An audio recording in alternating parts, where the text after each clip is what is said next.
Hello students, today we will start with exercise 12.3. In this exercise we will learn about the unitary method. Now, your first question is, if the cost of 7 meter of cloth is rupees 294, कि 7 metre cloth जो है वो आपका 294 rupees का आता है। तो अब हम देखेंगे सबसे पहले कि कॉस्ट ऑफ 7 मीटर आपको दिया हुआ है, तो कॉस्ट ऑफ 7 मीटर क्लोथ जो है वो 294 के बराबर है। तो 1 मीटर क्लोथ कितने का होगा? तो आपका जो है 294 को जब हम 7 से डिवाइड कर देंगे, दिस अपॉन दिस, यानी एक तरह से 294 डिवाइडेड 7। तो आपने ये डिवाइड कर दिया।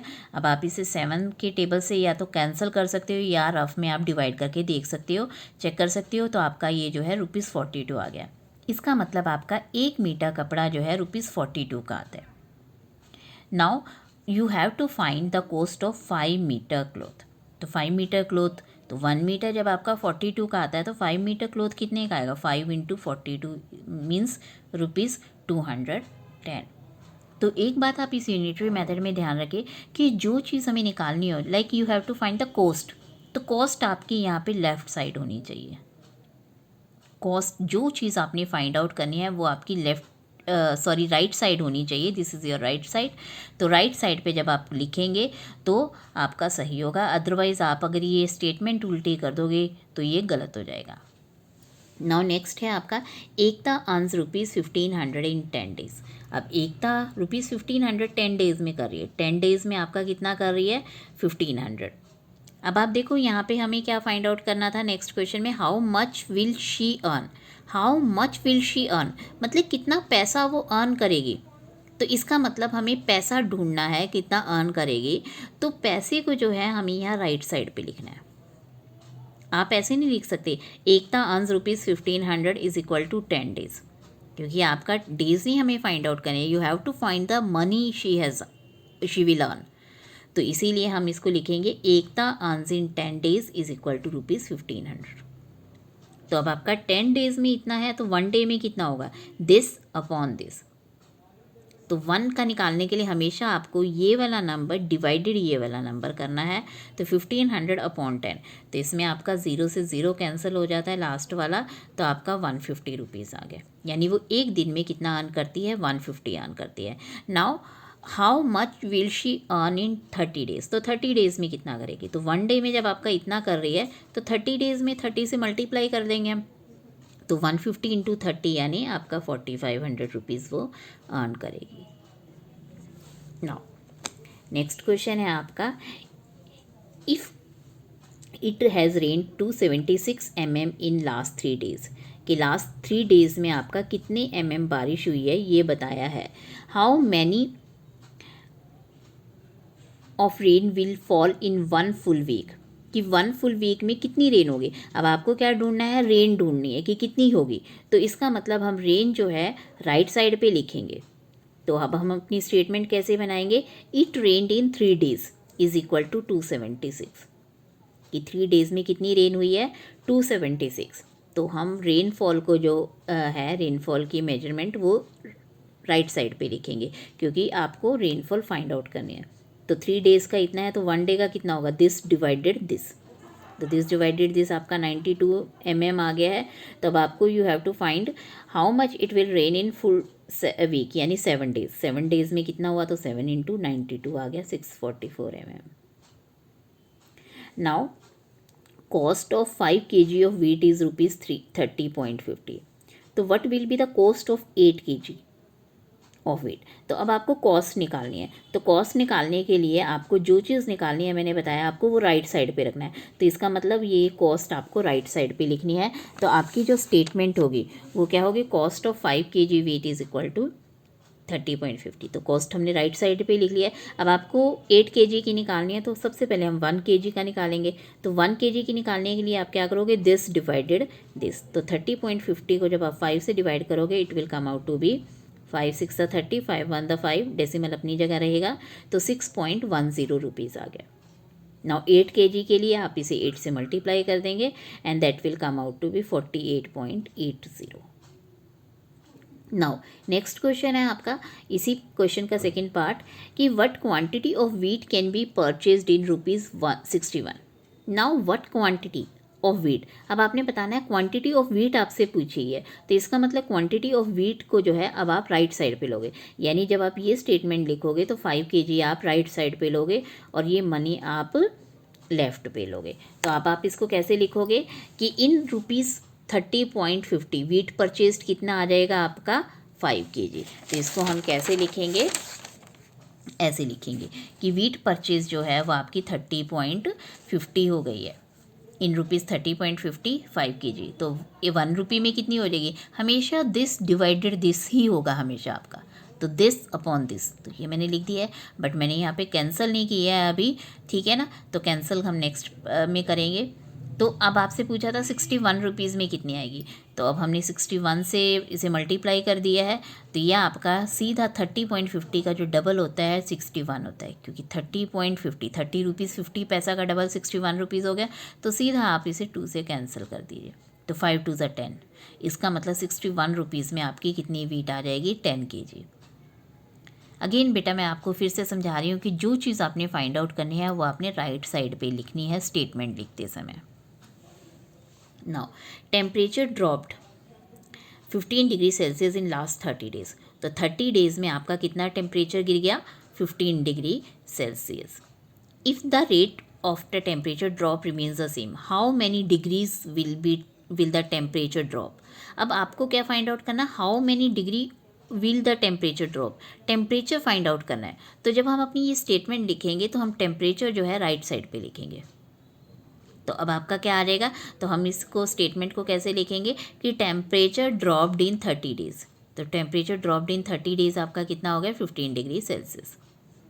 तो 1 डे में क्या हो जाएगा, दिस अपॉन दिस। अगेन आप हमेशा ध्यान रखना बेटा, छोटे बड़े नंबर से कोई फ़र्क नहीं पड़ता है, आपने क्या करना है, दिस नंबर डिवाइडेड दिस, यानी ये न्यूमिनेटर में आएगा और ये नंबर हमेशा डिनोमिनेटर में आएगा जब आपने एक चीज़ का फाइंड आउट करना है, कॉस्ट या जो भी है।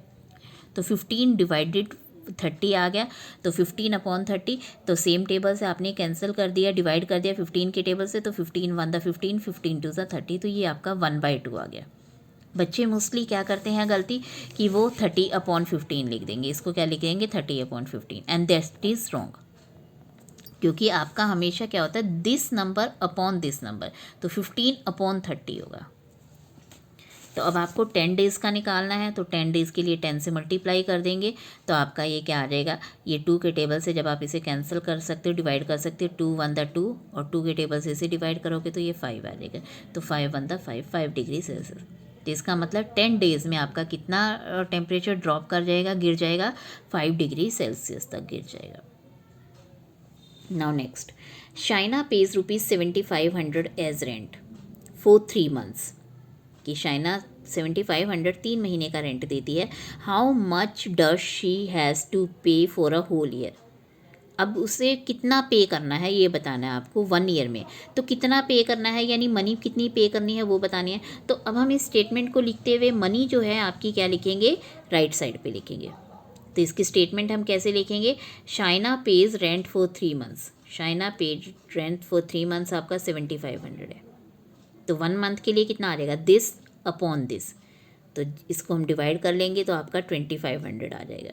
तो 12 मंथ्स यानी 1 ईयर क्या निकालना है, क्योंकि 1 ईयर में आपके 12 मंथ्स होते हैं, तो 12 मंथ्स में आपके कितने आ जाएंगे, 12 इंटू जो 1 मंथ का आपका रेंट था, तो आपका ये 30,000, इसका मतलब उसको 1 ईयर में 30,000 रुपीज़ पे करना है।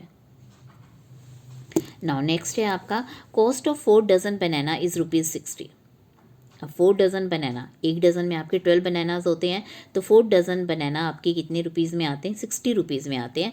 How many bananas can be purchased for ₹12.50। अब आपको हाउ मैनी बनानाज पूछा है, यानी बनानाज आपको बताने हैं।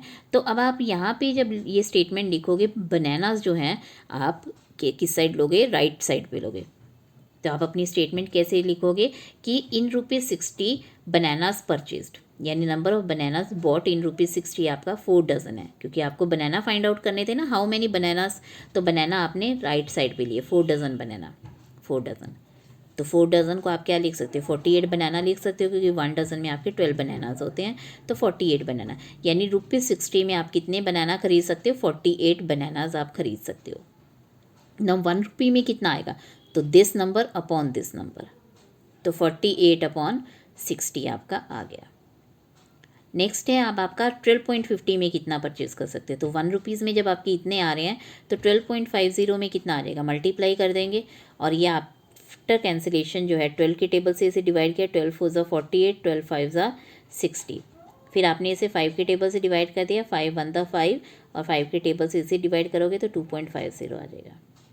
तो 4 को 2.50 से मल्टीप्लाई करोगे तो 10.00 आ रहा है और 0.00 मीन्स 10 बनानास। इसका मतलब 12.50 में आप 10 बनानास परचेज कर सकते हो। नाउ नेक्स्ट क्वेश्चन है, the weight of 72 books is 9 kg, what is the weight of 40 books. अब आपको व्हाट इज़ अ वेट निकालना है, तो वेट आप यहाँ पे साइड पे लोगे, राइट साइड पे, तो आप सिंपल स्टेटमेंट क्या लिखोगे, वेट ऑफ 72 बुक्स जो है 9 kg है, तो 1 बुक का कितना आएगा, दिस अपॉन दिस, अगेन 9/72, तो ये 9 के टेबल से आप डिवाइड कर सकते हो, 9 1 दा 9 आ जाएगा, 9 के टेबल से 9 8 दा 72, तो आपका 1/8 kg आ गया। तो ये 40 बुक्स के लिए, क्योंकि जो 1 का है आपके 1 का वेट जो है कितना है 1 बुक का 1/8 kg, तो 40 बुक्स का क्या हो जाएगा, मल्टीप्लाई बाय 40, तो ये 8 के टेबल से डिवाइड कर दिया, 8 1 दा 8, 8 5 ज़ा 40, तो 5 1 दा 5 आपका kg आंसर आ गया। नेक्स्ट है, a truck requires 108 litres of diesel for covering a distance of 594 kilometre. अब आपको 108 लीटर डीजल चाहिए जब आपको इतना डिस्टेंस कवर करना है। नाउ हाउ मच डीजल, अब आप अगेन आपको देखो यहाँ क्वेश्चन से पता लग जाता है कि हाउ मच डीजल आपको निकालना है, मतलब कितना डीजल चाहिए। तो जब आप ये स्टेटमेंट लिखोगे इसमें डीजल आपका राइट साइड पे आएगा, यानी 108 लीटर आपका इस साइड आएगा। तो इसका मतलब आपका क्या है, distance diesel required for 594 kilometre आपका 108 लीटर आ गया है। तो अब आप 1 किलोमीटर का निकालोगे, तो 1 किलोमीटर का हमेशा मैंने बताया जैसे दिस अपॉन दिस, तो दिस अपॉन दिस आपने ये कर दिया। ये सबसे पहले मैंने आपके टेबल इससे काटा है, 12/66 आ गया, फिर आपने इसे 6 से काट दिया, तो 6 2 ज़ा 12, 6 11, 6 1 दा 6, 6 1 दा 6 यानी 11 पे, तो 2/11 लीटर आ गया। नेक्स्ट आपका है कि आपने यहाँ पे किसका निकालना है कि how much diesel will be required to cover a distance of 1650 kilometre. तो 1650 किलोमीटर का निकालना है, तो 1 किलोमीटर के लिए आपका इतना लीटर डीजल चाहिए, तो 1650 के लिए मल्टीप्लाई कर देंगे, तो ये 11 के टेबल से कैंसिल हो रहा है, तो आप 2 × 150 आपका 300 लीटर, यानी 1650 किलोमीटर के लिए आपको कितना डीजल चाहिए, 300 लीटर्स डीजल चाहिए। नेक्स्ट है आपका, राजू परचेजेस 10 पेन्स फॉर ₹150। तो राजू ने कितना परचेज़ किया, 10 पेन्स 150 के खरीदे, तो राजू परचेज 10 पेन फॉर ₹150। तो एक पेन की जो कॉस्ट होगी वो क्या होगी, एक पेन के लिए आपको डिवाइड करना पड़ेगा 150/10, तो 15 रुपीज़ आ गया। नेक्स्ट आपको दिया हुआ है कि मनीष बाय 7 पेन्स फॉर ₹84। तो मनीष ने कितना किया, 7 पेन्स फॉर ₹84, तो 7 पेन्स 84 के हैं, तो 1 पेन कितने का हो जाएगा, 84/7, तो 84/7 आप 7 के टेबल से काट दोगे, इसे डिवाइड कर दोगे, तो आपका 8 रुपीज़ आ जाएगा। तो राजू ने 15 रुपीज़ का एक पेन खरीदा है, मनीष ने 8 रुपीज़ का एक पेन खरीदा है। अब आपसे क्वेश्चन में पूछा गया है, can you say who got the pens cheaper, सस्ता किसने खरीदा है, तो सस्ता ऑब्वियसली किसने खरीदा है, मनीष ने। तो who got the pens cheaper, तो आप हु की जगह क्या लिख दो, Manish, Manish got the pens cheaper. Now next है आपका, Anish made 42 runs in 6 overs, ठीक है ना, 42 रन्स बना रहा है वो 6 ओवर्स में, तो एक ओवर में कितने बना रहा है, Anish made runs in 6 over कितना है 42, तो 1 ओवर में कितना हो जाएगा, तो आपका 42/6 यानी 7 रन्स, तो रन्स पर ओवर आपका क्या आ गया, 7 रन्स, रन्स पर ओवर मतलब हर एक ओवर में कितने रन बना रहा है, तो 7 बना रहा है। इसी तरह अनूप का दिया हुआ है, Anoop made 63 runs in 7 overs, तो 63 रन वो 7 ओवर में बना रहा है, तो एक ओवर में कितना बना रहा है, डिवाइड बाय 7 कर देंगे, 7 9 दा 63, तो ये 9 बना रहा है। तो अनीश ने एक ओवर में 7 रन्स बनाए हैं, अनूप ने कितने बनाए हैं, 9, तो हु मेड मोर रन्स पर ओवर, तो किसने ज़्यादा बनाए हैं, तो ऑब्वियसली अनूप ने ज़्यादा बनाए हैं, तो यहाँ पे हु की जगह हम अनूप लिख देंगे, अनूप मेड मोर रन्स पर ओवर। Thank you.